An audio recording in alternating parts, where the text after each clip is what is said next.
Lui, il sent le tambour qui résonne. Il entend les fifres siffloter. Il peut rien, c'est la faute à personne. C'est là-dedans qu'il a été élevé. Bonjour à tous, soyez les bienvenus sur le plateau de Delta TV pour une nouvelle émission. Aujourd'hui, nous allons parler carnaval puisque j'ai le plaisir de recevoir Jérôme Deroy, le sympathique et dynamique président de l'association des petits baigneurs. Jérôme, bonjour. Bonjour. Alors, les petits baigneurs fêtent leur 10e bal, on va dire ça comme ça, mais c'est une association bien antérieure quand même. Oui, c'est une association qui a commencé en 1976, qui est tombée en sommeil pendant une quinzaine d'années et dont on a repris en 2004. D'accord. Et puis, vous avez décidé en 2004 de vous lancer dans un peu plus, comment dire, d'autres domaines, à savoir l'instauration des balles de carnaval. Pas tout de suite. Pas forcément. En 2004, pas tout de suite. En 2004, donc, on a relancé le carnaval de Petit-Fort-Philippe le Mardi Gras. On a aussi participé à l'ouverture des bains en saison estivale. Et puis, on a fait aussi la pêche au coq pour les enfants. Et en 2007, on s'est lancé dans un nouveau bal de carnaval. Alors, vous n'avez pas été les seuls en 2007 à vous lancer là-dedans, puisqu'il y a l'association des boucaniers aussi, qu'on salue au passage. Et comment s'est fait cette mise en place justement de balles de carnaval? Vous avez fait des demandes à qui on demande si demain je veux créer une association et puis organiser un bal de carnaval? Il faut faire une demande à la mairie et ce sera accepté, oui ou non, en fonction de ce qu'il y a déjà en place sur la ville. D'accord, puisque là, il y a eu 2 balles d'un coup, si on peut dire. Là, il y a eu 2 balles d'un coup, oui. D'accord. Et ça s'est bien passé? Les premiers balles, vous avez tâtonné un petit peu ou vous avez reçu l'aide d'autres associations? On a reçu l'aide d'autres associations, notamment les Nucholards et les Rosemaries, qui nous ont bien filé un coup de main. Et puis après, on a volé de nos propres ailes. Ouais. C'est pas dur de trouver sa place là, dans tous ces balles au début? Si, c'est dur, mais... Parce que vous n'avez pas eu le choix de la date, en fait. Vous étiez le dernier.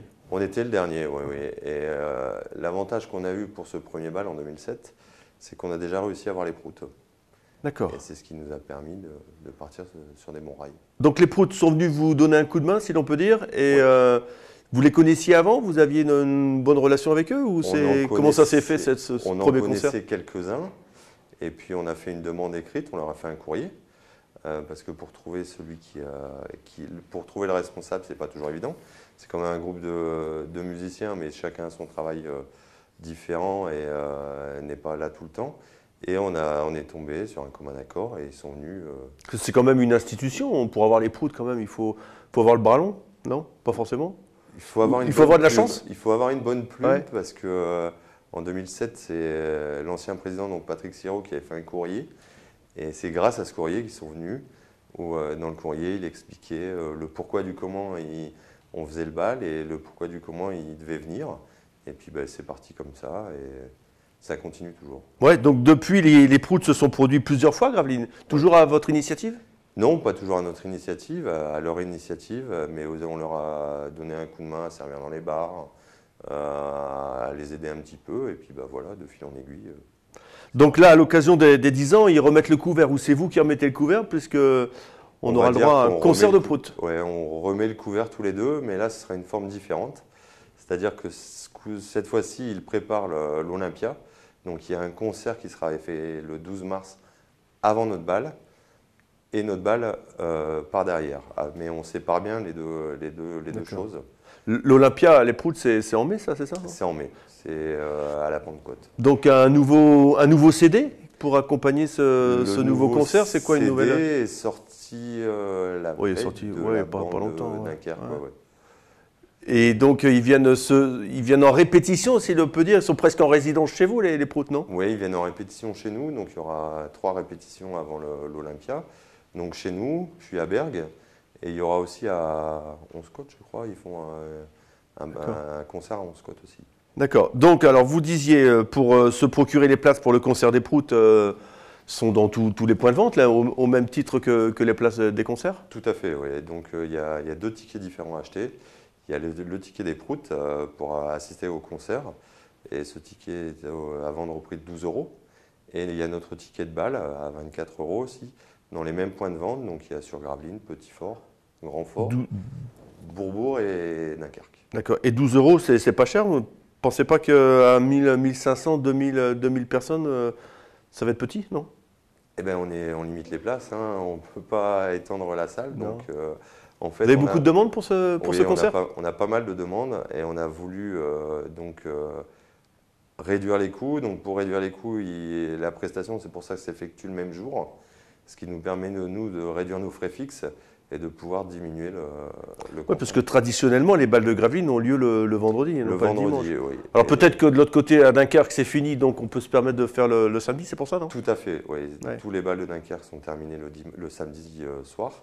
Donc c'est pour ça qu'on s'est permis de le faire le samedi exceptionnellement, avec le concert en amont. Et vous disiez très justement aussi que les proutes avaient toute une activité et que c'était beaucoup plus facile de les avoir le... Oui, c'est plus facile pour eux de se libérer le samedi. Oui. D'accord. Et le bal, à proprement parler, le 10e, il y a quelque chose de spécial à l'occasion de ce bal, non? Non, pas... Ah, il y a déjà les proutes, c'est déjà pas mal à marquer. Oui, il y a déjà les proutes. Non, il n'y a pas... On ne fait pas de grosses choses. On offre juste un voyage à Center Park à tirage au sort. D'accord. Pour une famille, pour un week-end. Et ce qu'il faut savoir, c'est que nous, notre optique dans les balles, c'est le festif. Ouais. Et grâce à ce festif, ça nous permet de faire des dons derrière. Et en fait, le plus beau cadeau qu'on puisse faire aux gens, c'est de reverser tout ce qu'on gagne au bal à des associations dans le besoin et des associations qui en ont besoin. Ouais. Et ça monopolise beaucoup de personnes, ça, l'organisation d'un bal comme ça? On y travaille depuis longtemps. Je suppose que c'est la même organisation que le Cursal, mais on a plus Oui, petit. Puis vous êtes rodé maintenant, ça fait la petit, 10e fois. Même si, oui, on est rodé, mais ça commence déjà, les préparatifs commencent en septembre. Et parce qu'il faut lancer En septembre, on est déjà sur le bal. Oui, il faut préparer la sécurité, le groupe de musique. Il faut commencer à tout gérer, les décors et tout. Et puis après, pendant 2-3 jours avant le bal, ça monopolise 80 personnes, 12 heures par jour pour tout monter, quoi. 80 personnes? Oui, 80 bénévoles. Bénévoles de l'association qui sont aussi partie prenante dans d'autres balles ou... Certains, oui, font plusieurs balles, oui. Ouais. Ouais. Donc on peut simplement rappeler la date, Jérôme. Donc on a dit que c'était le 12. Les proutes, c'est à quelle heure? Les proutes, c'est à 19h.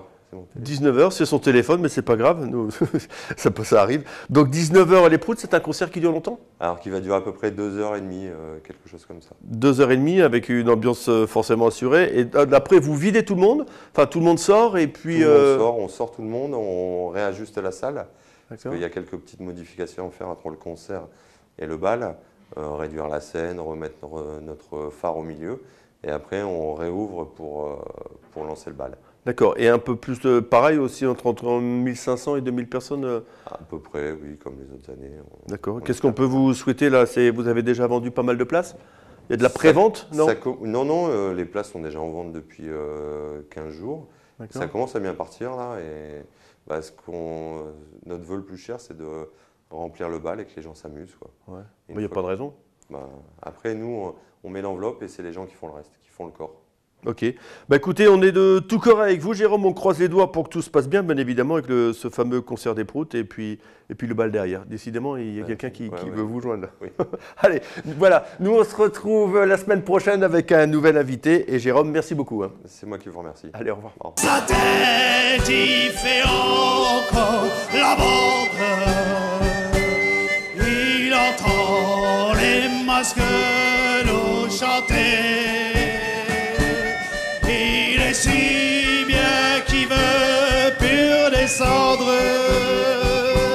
de l'autel où Jean m'a ramené. Dans sa tête, il fait encore la bande. Il entend les masques